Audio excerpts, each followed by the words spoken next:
திருக்குறள் 102 நாண் உடைமை. பெண்களுக்கு இயல்பானது வேறு வகை நாணம். தகாத செயல் காரணமாக நாணுவதே நாணம் ஆகும். எல்லா மக்களுக்கும் உணவு, உடை மற்றும் உள்ள பொருட்கள் யாவும் பொதுவானவை. மேன்மக்களின் சிறப்பு இயல்பு நாணம் ஆகும். எல்லா உயிர்களுக்கும் உடம்பே பிரதானம். மேன்மக்களுக்கு நாணமே பிரதானம். சான்றோர்களுக்கு நாணம் ஒரு அணிகலம் ஆகும்.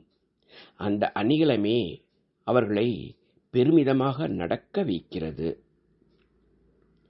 பிறர்க்கு வரும் பழிக்காகவும் தனக்கு வரும் பழிக்காகவும் நாணுகின்றவர் நாணத்திற்கு உறைவிடம் ஆனவர்.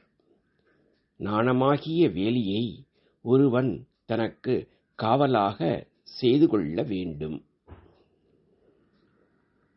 நாணத்தை பண்பாக கொண்டவர் நாணத்தால் உயிரை விடுவர்.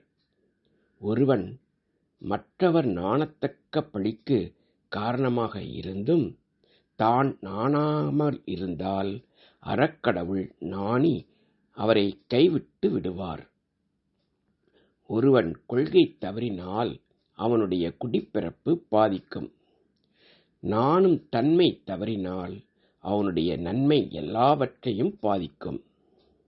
நாணம் இல்லாதவரை மரத்தால் செய்யப்பட்ட மரப்பாவையாக இந்த உலகம் கருதும்.